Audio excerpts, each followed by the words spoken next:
Boxing King Media, powered by BYD. Delighted to be joined by the brains behind Team AJ. Is that a fair opening statement? I won't not take it, so why not? But I can't take credit for everything, so whatever you call me, we'll go by it right now. Wicked. You're in Birmingham.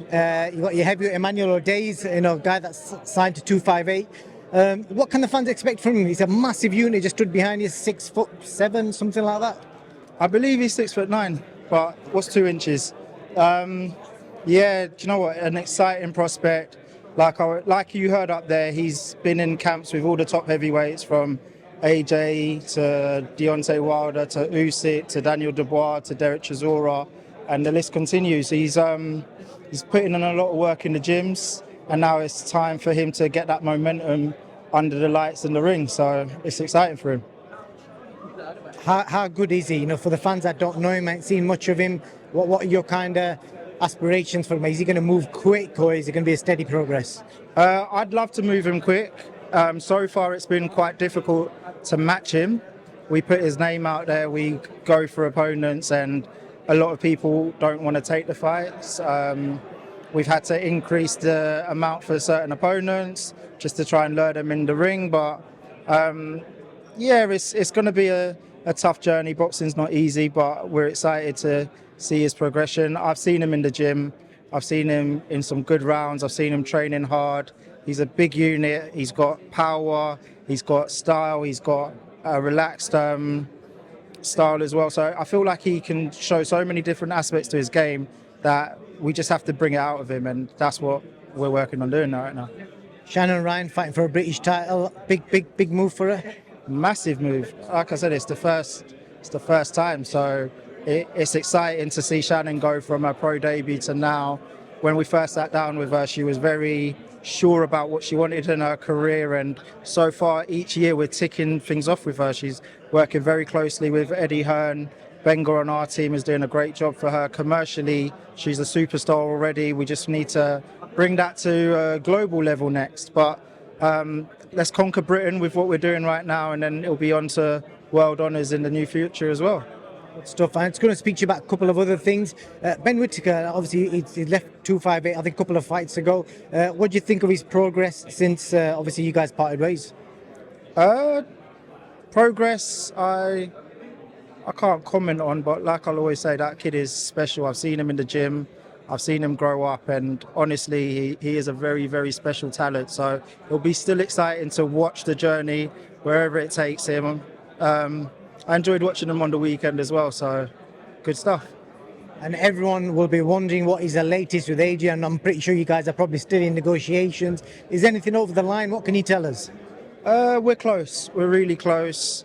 I won't go into too much detail. There's a few names in the hat, but there's definitely a front runner, and as you know, Wembley Stadium is his from what he did there, and went back and had another fight with Povetkin, and it's his home, so it looks like we've got a date, we've got an opponent, so yeah, we're nearly done with the contract. And obviously the three names people have been suggesting are Zhang, Joseph Parker, Dubois. Obviously you don't need to confirm either one, but I'm assuming they're the three front runners. Which one out of them three is the hardest fight? I don't know if you can answer that. Do you think for AJ? Oh, my bias will always just come with some cocky shit, like none of them. But then when you look at it, you've got Parker, who's already been in there before, so he's faced his demons. He might think he's got another crack at it. Zhang has also been in there before, but on an amateur stage at the 2012 Olympics, and him and Daniel Dubois have shared several rounds up in the EIS when they were on Team GB, and AJ was in his early pro years. So I feel like all of those names that you've given all feel like they'd love to give it a crack, but the truth is AJ will do what he's been doing and come through all of them. So none of them are going to be a tough one for him. It's just who gets a chance at getting in the ring with him. And just the last one, KD.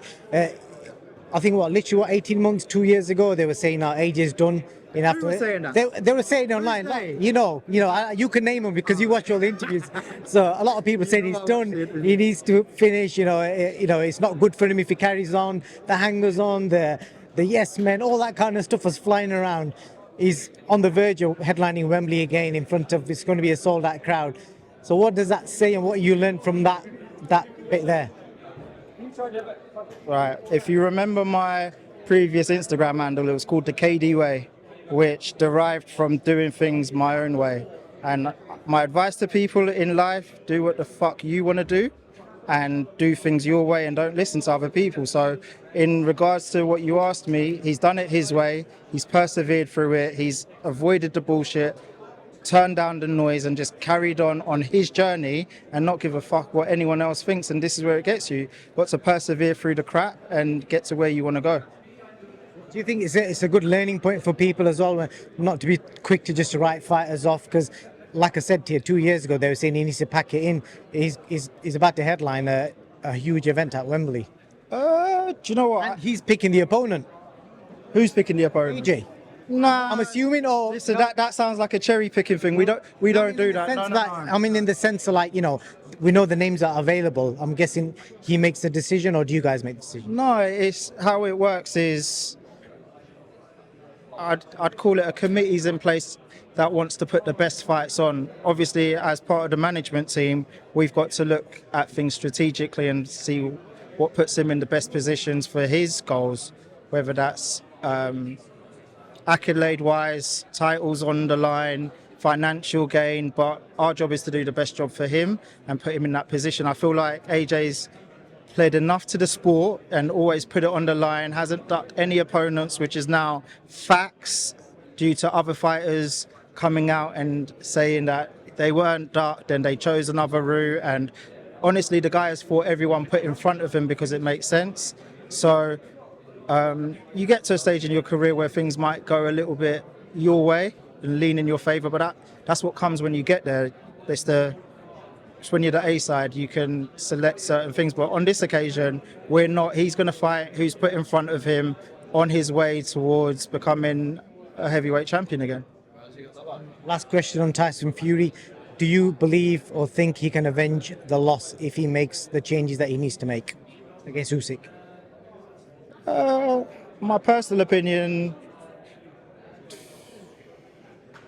yeah, it's a fight. Two men are in there and they've both got a chance of winning, and it's who prepares better and who's the best man on the night. So I'm not in the business of writing people off. I think if you watch enough boxing and you've studied the history of the sport, it's very hard to write people off. I think the biggest battle these fighters are having is the mental one. It's when now in this new age of comments and everybody can have a microphone and put in front of them, including me, has an opinion, and you've got people who've never stepped in a ring telling people to retire. You've got people in other sports who don't even cover this sport telling people that they're done. And in my opinion, if you can rise above that noise and your mental strength is in order, then you do what you're doing. And if you're in that ring, it's because you deserve to be there and you believe that you can win that bout. Wicked. And in fact, I promise this is the last question. Do you think Usyk will he have the IBF belt taken away from him, do you think, or not? Will Usyk have the IBF belt taken away from him? Well, look, if we look at how it's gone from recent times, when Tyson Fury acquired the belt from Vladimir Klitschko, it was taken off him within 30 days because he was not fit they were not able to fulfill the mandatory obligation. Then after that, Anthony Joshua was able to acquire that belt through Charles Martin.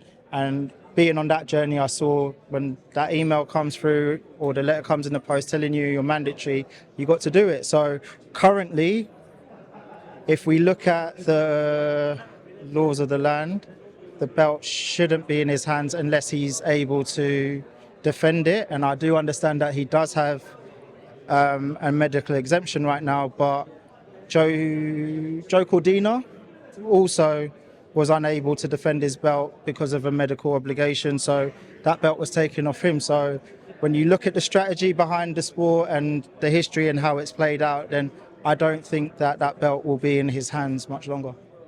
Interesting thoughts there, KD. Appreciate your time. I know you got to go, so I appreciate your valuable few minutes, and hopefully we get an announcement this week, next week. In good time. Good time. In good time. All the best. Thank you.